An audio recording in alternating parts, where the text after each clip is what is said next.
자, 오늘 우리가 함께 나눌 말씀은 요한복음 6장 10절에서 15절까지 말씀입니다. 요한복음 6장 10절에서 15절까지 말씀. 우리 한 절씩 교독하겠습니다. 한 절씩 교독합니다. 예수께서 이르시되 이 사람들로 앉게 하라 하시니 그곳에 잔디가 많은지라 사람들이 앉으니 수가 5,000명쯤 되더라.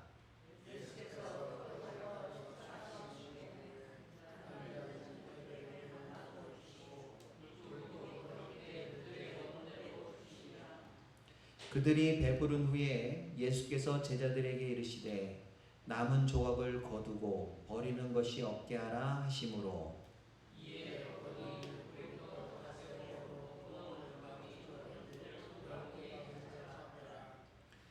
그 사람들이 예수께서 행하신 이 표적을 보고 말하되 이는 참으로 세상에 오실 그 선지자라 하더라.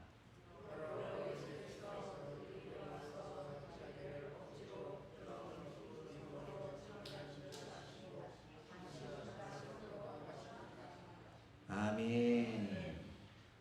자, 오늘 말씀의 제목은 은혜를 소홀히 여기지 말라라는 말씀입니다. 은혜를 소홀히 여기지 말라. 우리 함께 기도하겠습니다. 사랑의 하나님, 주님의 은혜와 사랑을 참으로 감사를 드립니다. 하나님, 주께서 저희를 지키시고 보호하시고 인도하여 주셔서 이렇게 거룩한 주일 저희들이 주님 앞에 나와 거룩함으로 주님 앞에 이 날을 지킬 수 있도록 은혜 주심에 감사를 드립니다. 하나님 바라보는 시간 되게 하시고 주의 말씀을 들을 때에 깨닫는 역사 있게 하여 주시고 또한 아버지 하나님 우리의 영이 아버지 주의 말씀으로 인해 아버지 배부른 시간 되게 하여 주시옵소서. 감사를 드리며 예수님의 이름으로 기도하옵나이다. 아멘. 할렐루야. 주님의 크신 은혜가 함께 하시기를 주님의 이름으로 축원합니다. 지난 주간 태풍 카눈이죠. 이 카눈이 한반도를 관통했습니다. 일본에 상륙할 당시만 해도 일본에 그 피해를 입힌 걸 보니까요, 굉장했어요. 그래서 야, 저 상태로 우리나라에 오면 큰일 나겠다 하는 이런 생각을 했습니다. 태풍으로 인해서 일본이 큰 피해를 입었기 때문에 걱정이 많았지요. 이때만 해도 태풍의 세력은요 강이었어요. 강한 힘을 갖고 유지하고 있었고요. 그 힘 그대로 우리나라로 올라올 가능성이 컸다고 합니다. 또 바닷물이 따뜻한 그러한 상태였기 때문에 일본을 지나서 남해 쪽으로 올라올 때 바다에서 또 힘을 얻을 가능성이 많았다는 거예요. 그래서 우리나라에 올라오면 이게 강한 태풍으로 인명피해고 재산피해고 엄청 많을 것이다. 막 이렇게 걱정들을 했죠. 그런데 놀랍게도요, 남해안을 거쳐서 육지로 태풍이 올라오자마자 강에서 중으로 그 힘이 확 꺾여버렸습니다. 그리고 중에서 소형 태풍으로 점점 약해졌어요. 그러니까 이 일을 두고 기상학자들은 태풍이 다행스럽게 세력이 줄었다 이렇게 말을 합니다. 운이 좋았다 이런 이야기도 해요. 과연 그럴까요? 강한 태풍이 우리나라 올라온다는 소식 들었을 때부터 기도 안 하신 분 계세요? 기도했어요. 다. 저도 기도했고요. 우리 교회뿐만 아니라 한국에 있는 모든 교회들이 아마 기도했을 거예요. 하나님, 이번 태풍 좀 피해 없도록 하나님께서 좀 지켜주십시오. 보호해 주십시오. 그렇게 기도했을 거라고요. 놀랍게도 어떻게 그렇게 강한 힘을 갖고 있던 태풍이 육지를 만나자마자 힘이 확 줄어버릴까요? 이번에 인명피해도 거의 뭐 한 2-3명, 재산피해도 그렇게 많이 나지 않고, 그러니까 정말 이 태풍이 한반도를 관통한 게 사상 처음 있는 일인데 그 태풍이 그렇게 크게 피해를 입히지 않았다는 거는요, 하나님께서 보호하신 거예요. 기상학자들은 정말 운이 좋았다. 이건 정말 기적이다. 운이 좋고 힘이 약해졌고 다행이다라고 말을 하지만 기도하시는 분들은 알아요. 그죠? 기도하시는 분들은 압니다. 이게 하나님의 역사구나. 하나님께서 하셨구나. 여러분, 하나님은 우리의 기도를 통해서 일하시는 분이십니다. 기도하셨던 분들은 이게 결코 우연이 아니라는 걸 알아요. 행운이 아니라 하나님이 일하셨습니다. 그러니까 우리는 끊임없이 하나님이 일하시도록 우리 삶을 인도하시도록 기도하셔야 될 줄 믿습니다. 네.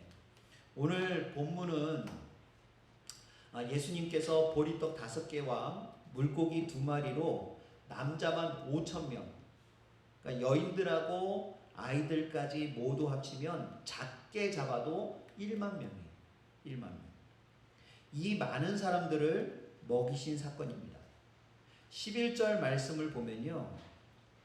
예수께서 떡을 가져 축사하신 후에 앉아있는 자들에게 나누어 주시고 물고기도 그렇게 그들의 원대로 주시니라 라고 말씀합니다. 그러니까 주님이 공급하신 떡과 물고기는 거기 모여있던 모든 사람들이 충분히 먹을 수 있는 양이었다는 거예요.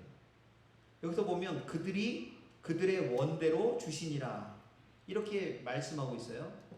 그러니까 시장기만 없애는 그런 부족한 것이 아니라 배부르고 남을 만큼 주셨다라는 겁니다. 그러니까 사람들은 모두 즐거운 마음으로 음식을 먹었습니다. 혹시 성경을 잘 모르시는 분들은 이렇게 많이 먹으셨나 보다 하지만 들판에 먹을 것이 없는 곳에서 많은 사람들이 모여 있었어요. 그때 예수님께서 그들을 보시고 먹을 걸 좀 주기를 원하셨어요. 그래서 제자들에게 이 사람들을 좀 먹을 걸 주고 싶은데 어떻게 하면 되겠느냐라고 빌립한테 물었더니 빌립이 이 많은 사람들 먹이려면 돈이 한두 푼 들어가는 게 아닙니다. 그냥 이 사람들 마을에 들여보내서 먹고 오라고 하십시오. 그랬더니 예수님께서 아니다, 너희가 먹을 걸 줘라. 아니, 저희가 먹을 게 어디 있습니까? 이렇게 얘기를 해요. 그러자 옆에 있던 제자 한 사람이 어린아이가 떡 5개하고 물고기 2마리를 가지고 있는데 이거 가지고 뭐 되겠습니까? 이랬더니 예수님께서 그거 가지고 가져와라. 그래서 그 다음에 사람들 모여 앉게 해라. 그리고 나서 축사하신 후에 나눠줘라 했더니 막 엄청나게 그 많은 사람들이 먹은 사건이에요. 혹시 선 지식이 없으신 분들이 있을까봐 말씀을 드리는 거예요. 그리고 나서 그들이 음식을 다 먹었습니다. 다 먹고 난 후에 예수님이 제자들에게 말씀하셨어요. 12절 말씀에 보면 그들이 배부른 후에 예수께서 제자들에게 이르시되 남은 조각을 거두고 버리는 것이 없게 하라 이렇게 말씀하세요. 그러니까 예수님은 남은 음식들을 버리지 못하도록 하셨다라는 거예요. 여러분, 그 음식은 그냥 음식이 아닙니다. 그죠? 하나님이 공급하여 주신 거예요. 처음에 그 아이가 가져온 도시락은 그 보잘것없는 도시락이었어요. 그 소금에 절인 물고기 2마리하고 보리떡 5개입니다. 근데 예수님께서 그것을 축사하신 후에는 하나님께서 공급하여 주셔가지고 수많은 사람들이 먹고 남을 만한 그러한 은혜였다는 거예요. 그래서 예수님은 그 은혜를 소홀히 여기지 않도록 남은 음식을 거두어 드리라고 말씀하십니다. 여러분, 은혜는요, 값없이 주어지는 거예요. 우리의 어떤 공로 때문에 주어지는 것은 상급이지 은혜가 아닙니다. 은혜는 조건이 없어요. 하나님은 우리에게 은혜를 베푸시는 분이십니다. 여러분, 갓난아이 있잖아요. 갓난아이. 귀엽죠? 갓난아이. 갓난아이가 태어났을 때 이 갓난아이를 누가 돌보주지 않아요. 그냥 내버려두면 어떻게 될까요? 갓난아이 죽습니다. 살지를 못해요. 누가 돌봐주어야만 살아갑니다. 이 갓난아이가 능력이 좋고 뭐가 있습니까? 뭘 할 수 있는 게 있어요? 아무것도 없어요. 그런데 이 아이를 돌봐주는 그 손길이 바로 은혜의 손길이에요. 그리고 이 은혜는 다른 종교에는 없는 겁니다. 오래전에요, 영국에서 열린 비교 종교학 회의가 있었습니다. 비교 종교학이라는 것은 세상의 종교들을 서로 비교하는 거예요. 기독교, 그다음에 이슬람교, 그다음에 불교, 그다음에 힌두교, 이렇게 종교들을 비교해서 연구를 하는 것이 비교 종교학이라는 거예요. 이 비교 종교학을 연구하던 학자들이 다 모였어요. 모여가지고 기독교 신앙의 독특성이 뭐냐? 이걸 토론을 한 거예요. 기독교 신앙의 독특성. 그들은 여러 가지 그 전제들을 이렇게 적어놓고 하나씩 지워가면서 이제 찾아봤어요. 성육신, 신이 인간이 된 사건. 다른 종교에 있나? 있어요. 다른 종교에도 있어요. 그리스 신화에도 있고 다른 종교에도 있습니다. 그러니까 성육신은 기독교의 독특성이 아니에요. 그럼 부활, 죽었다 살아나는 부활. 이 부활 역시요, 다른 종교에도 있어요. 부활이 있습니다. 불교는 심지어 환생한다고 그래요. 토론이 막 이렇게 길어지고 있었습니다. 도대체 이 기독교의 독특성이 뭐냐 하고 길어지고 있는데 C.S. 루이스, 이 사람인데요. C.S. 루이스가 좀 늦게 들어왔어요. 방을 늦게 들어왔습니다. 그러면서 물었어요. 토론의 주제가 뭡니까? 이렇게 물었어요. 그 질문을 들은 동료들이 그렇게 얘기합니다. 전 세계의 종교 중에서 기독교에만 있는 그러한 특성이 뭔가를 좀 찾고 있다. 이렇게 얘기를 하니까 C.S. 루이스가 하는 말이 그거 쉽습니다. 은혜 아닙니까? 은혜. 이렇게 얘기를 했다는 거예요. 다른 종교에서 찾을 수 없는 기독교만이 제공하고 일관성 있는 메시지는 은혜입니다. 이렇게 얘기를 한 거죠. 그러니까 그런가? 이러고 나서 또 토론을 막 했어요. 계속 토론을 했지만 이 토론한 그 참석자들이 결론을 낼 수밖에 없는 게 은혜로밖에 결론이 낼 수밖에 없는 거예요. 불교에는 고행이 있고요. 스스로 노력해가지고 되는 건 다른 종교에 다 있어요. 불교에는 고행, 힌두교에는 업보, 유대교에는 언약, 이슬람교에는 법전이 있어요. 이건 다 인간의 노력으로 지키는 거예요.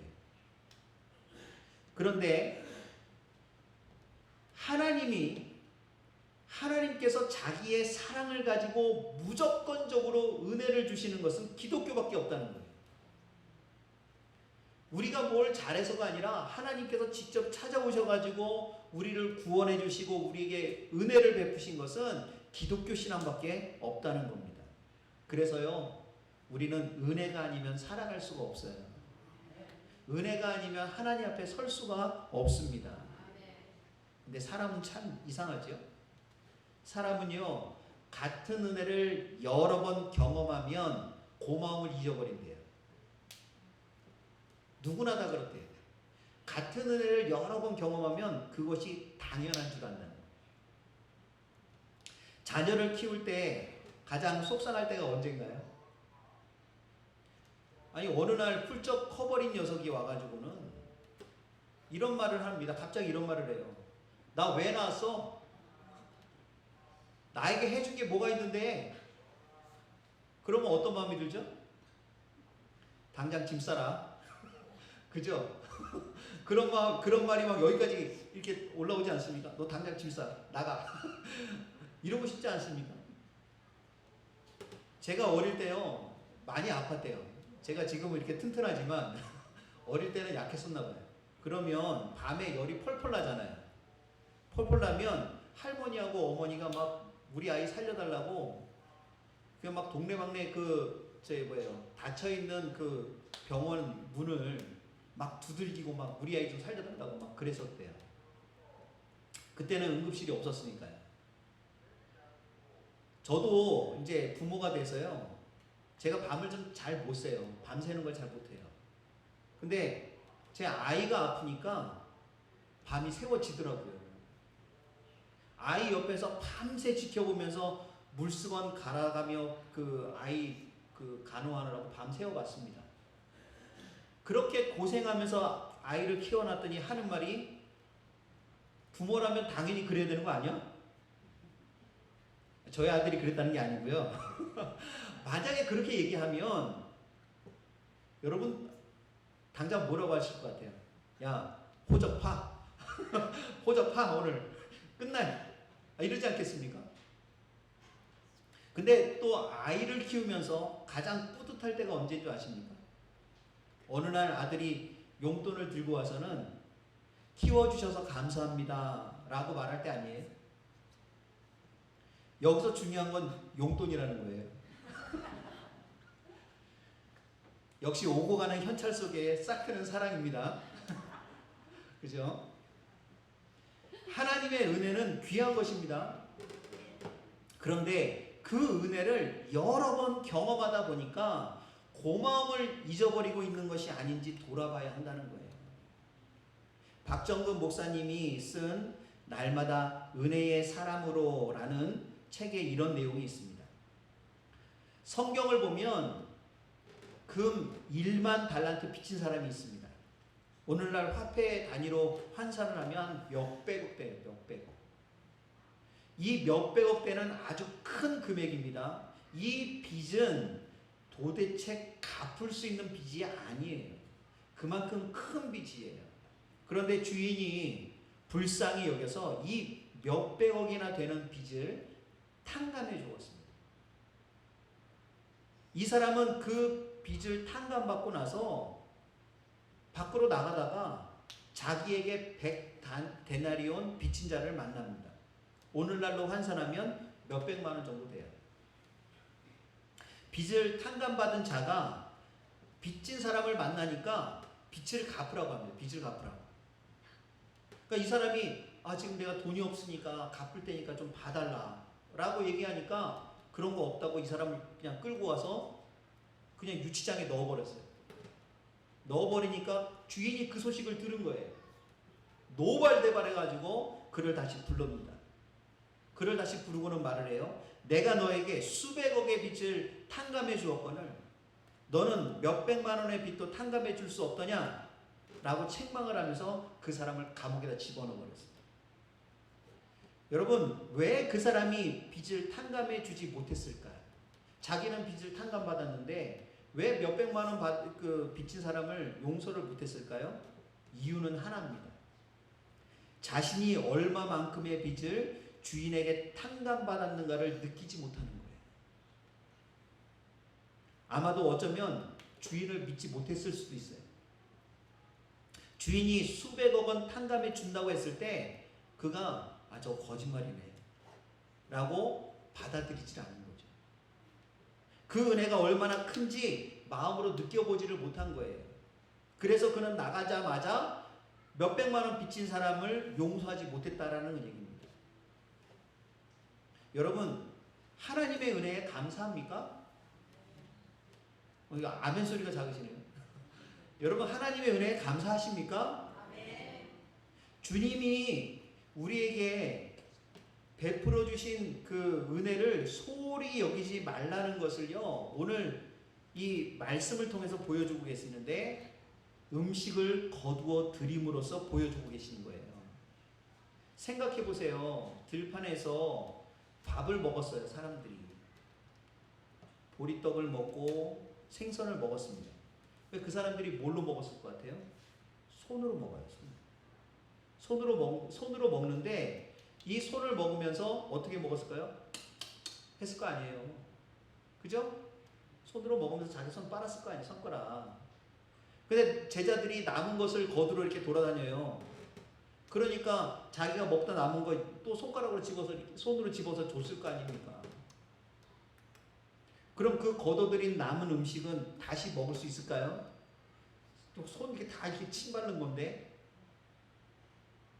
그런데도 불구하고 거둬들이라는 거예요. 그게 왜 그래요? 다 하나님의 은혜이기 때문에 그래요.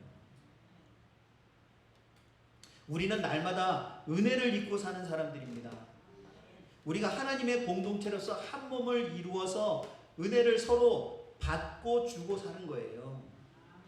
매주일마다요, 누군가의 헌신으로 우리는 청소가 되어 있는 교회에 오는 거고요. 누군가의 헌신으로 은혜로운 찬양도 부르고요. 예배도 드리고, 누군가의 헌신으로 점심도 먹고, 또 누군가의 헌신으로 빵도 먹습니다. 이 모든 것이 은혜를 얻은 거예요. 그렇기 때문에 그리스도의 특징이 바로 감사의 말을 잘 한다는 겁니다. 그런데 이런 은혜의 삶 속에서도 우리가 조심해야 할 게 있어요. 그게 바로 사탄의 유혹입니다.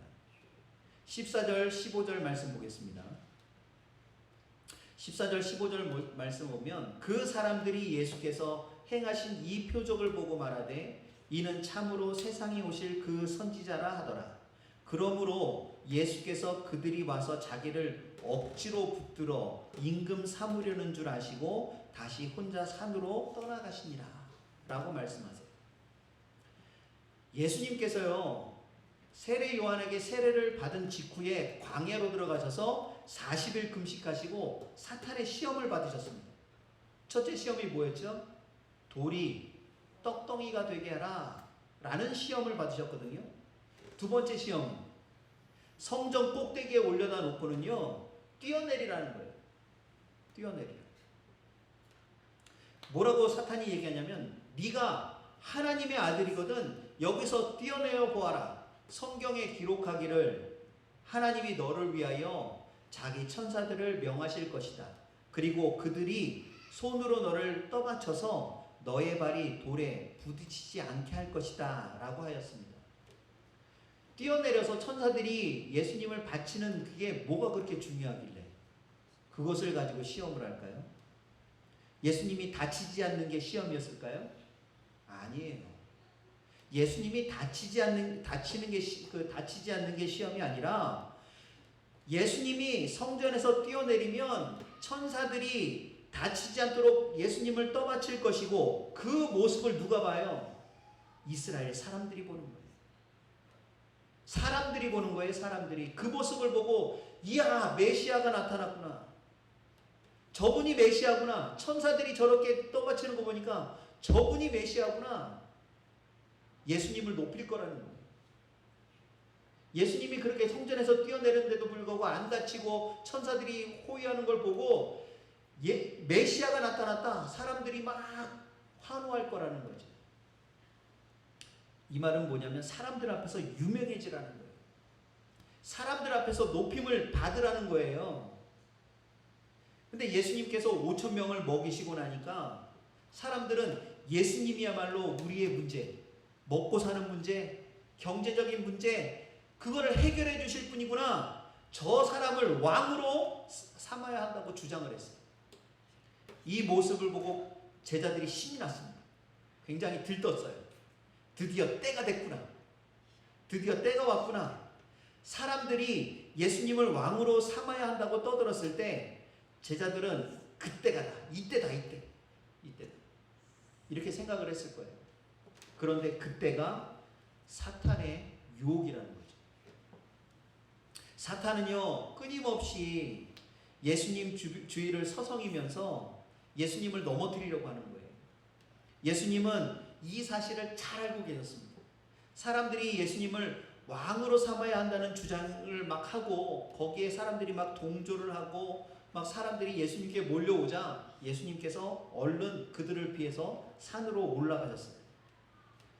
여러분, 사탄은요, 자기의 목적을 이룰 때까지 끊임없이 활동합니다.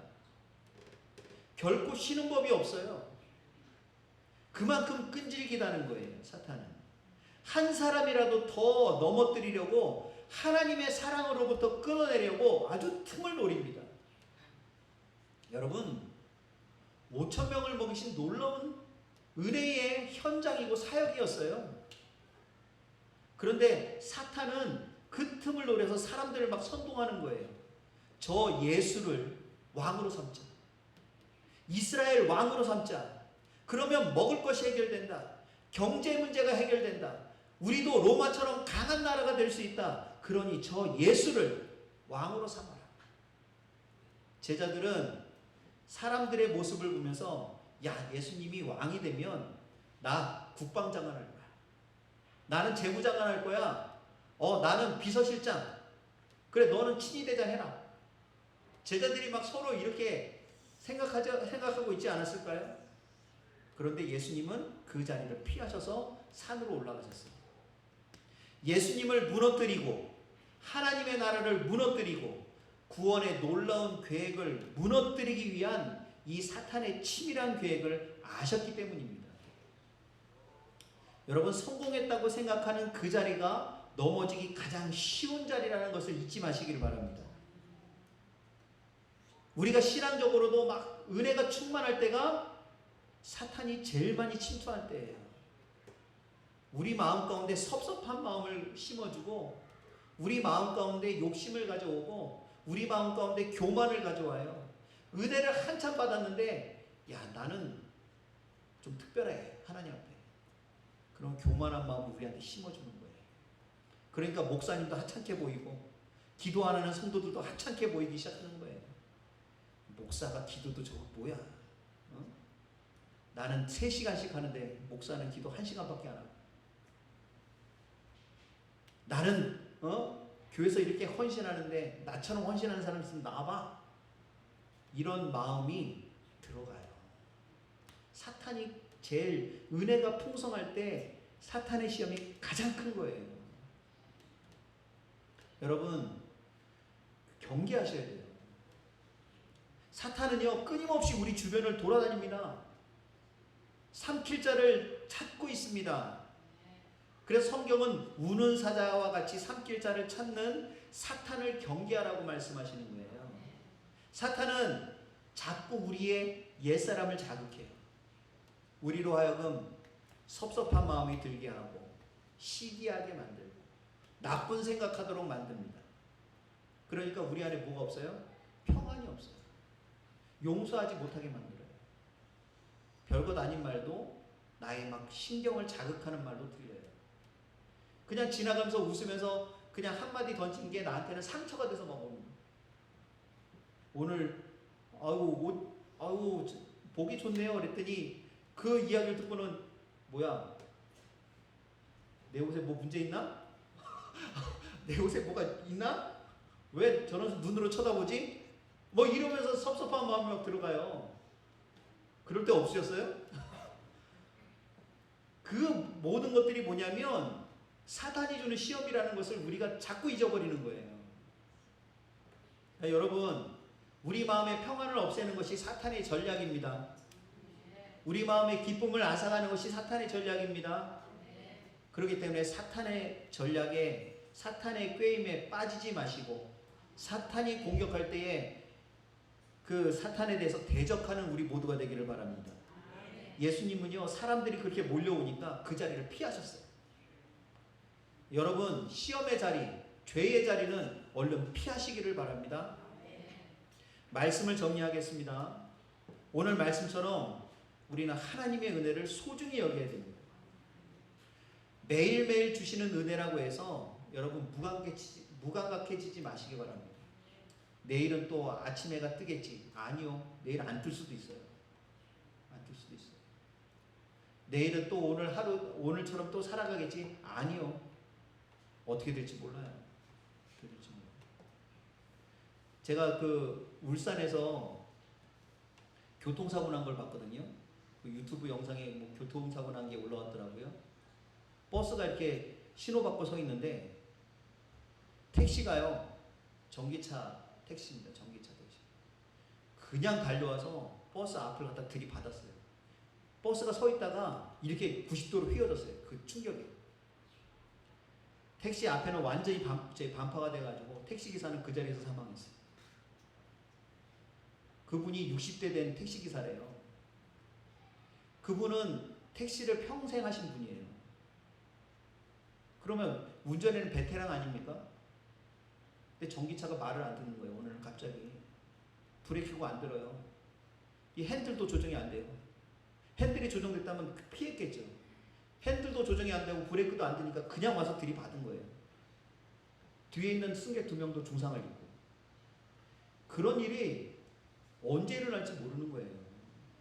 여러분, 우리는 항상 그래서 날마다 은혜에 감사하는 자가 되어야 돼요. 오늘 하루도 내게 주신 것 감사하고요.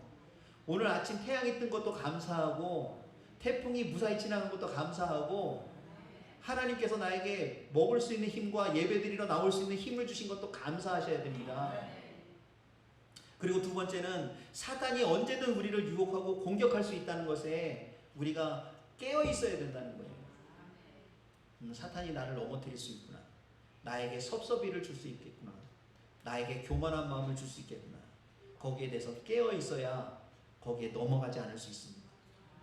믿음의 무장을 하시는 우리 모두가 되기를 주님의 이름으로 축원합니다. 기도하겠습니다.